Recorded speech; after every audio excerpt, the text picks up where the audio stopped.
शिंदे साहेबांच्या नेतृत्वात शेतकरी आणि दिव्यांगांसाठी मजबूतीने उचलल्याशिवाय राहणार.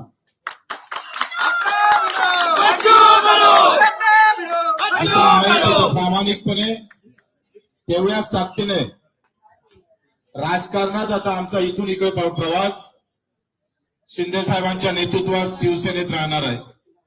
सुरुवात शिवसेनेची झाली आणि आता शेवटचा जो आम्ही पाहतोय 15-20 वर्ष जे काही राजकारण असेल ते सुद्धा शिंदे साहेबांच्या नेतृत्वात शिवसेनेतच राहील अशी ग्वाही देतो. निवड आमदारकीच्या पदासाठी नाही तर मुद्द्याची लढाई अधिक मजबूत झाली पाहिजे. शिंदे साहेबांचा स्वभाव सेवाभावी आहे. रात्री 2 वाजता सुद्धा वर्षा बंगल्याचे दार उघडे होते. देशातला ऐतिहासिक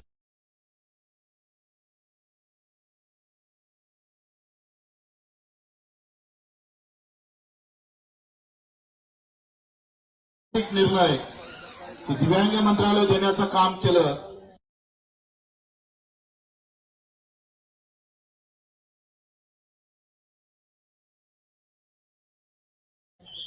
कर्जमाफीमध्ये घेतलेला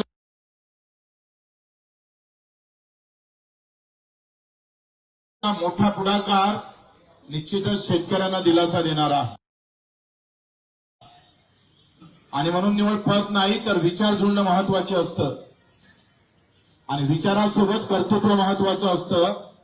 त्या दोनही गोष्टी आम्ही शिंदे साहेबांमध्ये पाहतो आणि म्हणून आपण पाहिजे का ही लढाई फक्त पदापुरती मर्यादित राहणार नाही तर आम्ही जे मुद्दे दिले दिव्यांगाचं बळकटीकरण असेल, मंत्रालयाचं पेरणी ते कापणीपर्यंत सगळे कामं असेल, शेतकऱ्यांची मजुरांची असेल, हमी भावाची लढाई असेल, आमच्या विधवा भगिनीची लढाई असेल, कामगारांची लढाई असेल, युवकांच्यासाठी एक सामाजिक संघटना म्हणून पावलं टाकत पण राजकारण मात्र शिवसेनेचं मजबूत केल्याशिवाय आम्ही स्वस्थ बसणार नाही.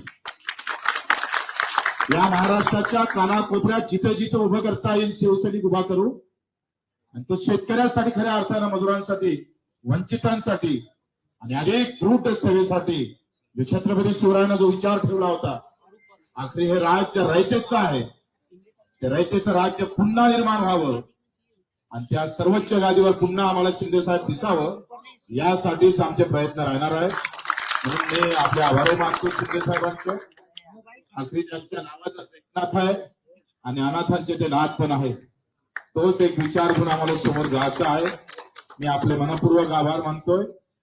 फक्त आम्ही पाहतोय आमदारकीसाठी नव्हे तर हे जे मुद्दे आहेत ते आता मोठ्या शिवसेनेच्या हाती जावं आणि हा अजेंडा आम्ही पाहतोय भगवा झेंडा घेऊन राबवणार आहोत. तो अजेंडा प्रहारचा पांढरा झेंडा घेऊन राबवत होतोय. आता झेंडा बदलला जरी असला तर अजेंडा मात्र कायम आहे, लक्षात ठेवा. आणि तोच अजेंडा जे सावंतजी असेल त्यांनी फार आमच्यासाठी सगळं मेहनत केली. आमचे एकनाथजी शिंदेजांनी खरं तर माझ्यासारख्या एका कार्यकर्त्याला समजून घेतलं. आपण सर्व कार्यकर्त्यांनी सुद्धा या सगळ्या अगदी वेळेवर सगळे मुंबईतले कार्यकर्ते इथे उपस्थित राहिलात आणि 25 वर्ष एकनाथजी आम्ही स्वातंत्र्य म्हणजे मी 4 वेळा अपक्ष निवडून येणारा मला वाटते महाराष्ट्रात महालाशिवाय दुसरा नाहीये. कोणत्याही मोठ्या पक्षाचं पाठबळ नसताना आम्ही आतापर्यंत हे सगळं काम सांभाळलं. आता अधिक ते जोमानं आपण सांभाळू. आपण सर्वांचं मी कार्यकर्त्यांचे आभार मानतो. अतिशय प्रामाणिकपणे जिथं राहिलं तिथं प्रामाणिकपणे काम करू, अतिशय प्रामाणिकपणे समोर जाऊ. सर्व कार्यकर्त्यांनी जे मेहनत घेतली सगळ्यांचं नाव घेतलं तर अधिक राग रूप नको म्हणून नाव घेत नाही. सर्वांचे आभार मानून इथे खास करून मीडिया तुमच्या सूत्रानंच हे सगळे सूत्र हलवले. ते सूत्र अजूनही आम्हाला गवसले नाही पण तुम्ही आम्हाला वारंवार म्हणजे 4-5 दिवसापासून फक्त मीडियावर बच्चू कडू आणि शिवसेना एकनाथजी एवढंच होतं आणि असं वाटलं का नाही फक्त एकच निवडणूक होत आहे का आमदारकीची. म्हणून मीडियाचे पण आभार धन्यवाद देतो आणि ते दोन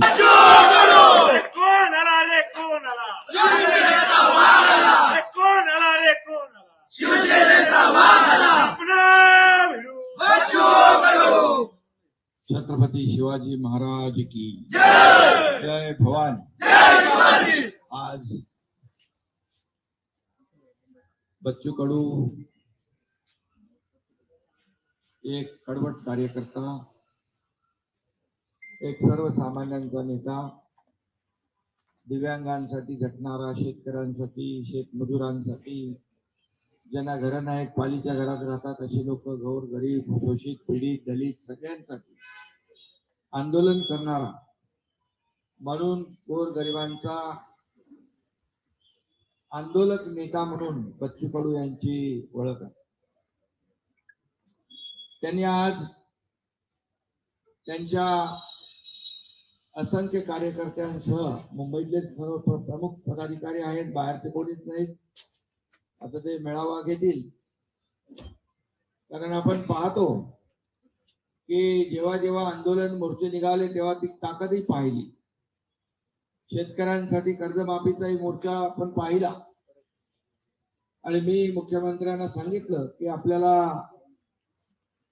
हा निर्णय घ्यायला लागेल, आपलं आश्वासन देखील आहे आणि त्यात बच्चू कडूंचं आंदोलन, आणि खऱ्या अर्थाने त्या आंदोलनाला देखील यश आलं आणि कर्जमाफीचा निर्णय देखील आपल्या सरकारने घेतला।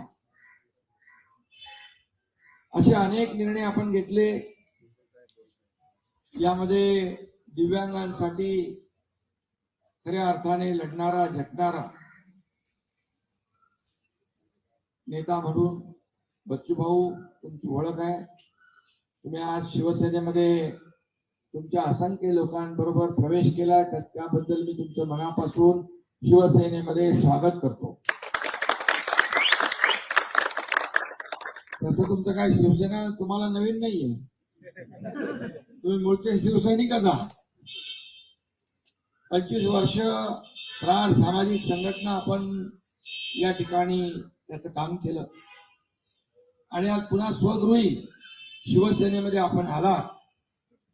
आपण फक्त आमदारकीसाठी नाही, आपण स्पष्ट केलेला आहे, आपण आपले मुद्दे, ध्येय, धोरण, गोरगरिबांना न्याय देणारे जे प्रश्न, याला कुठंतरी सत्तेचं बळ लागतं। आणि आपण पाहिलं, माझ्या 2.5 वर्षाच्या मुख्यमंत्री पदाच्या कारकिर्दीत देखील आपण पाहिलं, तुम्ही त्या काळात देखील आम्ही जो निर्णय घेतला त्याच्या सोबत राहिलात, सोबत आमच्या आलात। त्यामुळे शिवसेनेला बच्चू कडू नवीन नाही आणि बच्चू कडूला शिवसेना नवीन नाही, हे समीकरण आपलं जुनं आहे। आणि एक लढवय्या कार्यकर्ता, शिवसेनेचा बाणा आहे लढवय्या। बाळासाहेबांनी, दिघे साहेबांनी हे शिकवलं, अन्यायाविरुद्ध लढा आणि ज्याच्यावर अन्याय होतोय त्याला न्याय द्या। ती भूमिका, तेच विचार आपले दोघांचेही आहेत आणि म्हणून विचारांची लढाई आपल्याला विचारांनी लढायची, त्याला ताकद आणि बळ द्यायचं आहे आणि सर्वसामान्य माणसाला न्याय मिळवून द्यायचा आहे। ही भूमिका माझी आहे आणि आपली आहे। आता दोन्ही लोकांच्या भूमिका एकच असल्यावर सर्वसामान्य माणसाला न्याय मिळण्याचा जो मार्ग आहे तो प्रशस्त होतो। आज मी टीव्हीवर अनेक लोकांच्या बाईट तुमच्याबद्दल पाहिल्या, दिव्यांगांच्याही पाहिल्या, तुमच्या कार्यकर्त्यांच्या पाहिल्या। त्यांच्या चेहऱ्यावर एक आनंद होता की बाबा शेवटी लढाई आपण करतो, लढतो सर्वसामान्यांसाठी, त्याच्या पाठीशी राजकीय ताकद देखील आवश्यक असते। आणि म्हणून आज आपण शिवसेनेमध्ये प्रवेश केलाय। राजकीय जे काही लढाई आहे, शिवसेना वाढवण्याचं काम संपूर्ण महाराष्ट्रामध्ये ज्या ज्या ठिकाणी आपल्याला करता येईल ते आपण करणार आहात। त्याचबरोबर एक प्रहार जी सामाजिक संघटन आपलं आहे, ते सामाजिक संघटन आणि ते देखील आपल्या शिवसेनेसोबत जोडतोय आपण, त्यामुळे त्यालाही बळ मिळेल, प्रहार संघटनेलाही बळ मिळेल आणि त्या माध्यमातून देखील आपल्याला सर्वसामान्य लोकांचे सामाजिक प्रश्न, प्रहार ही सामाजिक संघटना आणि म्हणून दिव्यांगांना आपण, मी मुख्यमंत्री असताना आपल्या मागणीनुसार दिव्यांग मंत्रालय आपण सुरू केलं, त्याचा देखील फायदा दिव्यांगांना होतोय। आणि मग दिव्यांगाचेच नाही तर सर्वसामान्य शेतकरी, कष्टकरी, अगदी गोर गरीब जनता यांचे जे प्रश्न आहेत ते आपण हाती घ्या. एकनाथ शिंदे आपल्या पाठीशी खंबीरपणे उभा आहे. आपल्याला माहित आहे, मी एकदा कमिटमेंट केली, ती कमिटमेंट माझी कमिटमेंट असते. आज डायलॉग काय सांगत नाही, पण आपल्याला माहित आहे राजकारणामध्ये शब्द देणं आणि पाळणं हे महत्वाचं असतं. आणि म्हणूनच या राज्यामध्ये अल्पावधीमध्ये, कमी कालावधीत महाराष्ट्राच्या कानाकोपऱ्यामध्ये चांदा ते बांधा शिवसेना पोहोचवण्याचं काम तुमच्या एकनाथ शिंदेने केलं, याचा अभिमान मला आहे, आनंद आहे. आणि आता बच्चू भाऊ सोबत आले, त्यांची टीम सोबत आली आहे. या दिव्यांगांचा देखील आशीर्वाद असतो आणि हा आशीर्वाद देखील या माध्यमातून आपल्याला मिळेल. गोरगरिबांचा आशीर्वाद असतो, कष्टकऱ्यांचा, शेतकऱ्यांचा, शेतमजुरांचा आशीर्वाद असतो. तो देखील या ठिकाणी आपल्याला पुढच्या वाटचालीमध्ये कामी येईल अशा प्रकारचा विश्वास व्यक्त करतो. आणि तुम्ही ज्या विश्वासाने आलेला आहात, या विश्वासाला कदापि तडा जाणार नाही.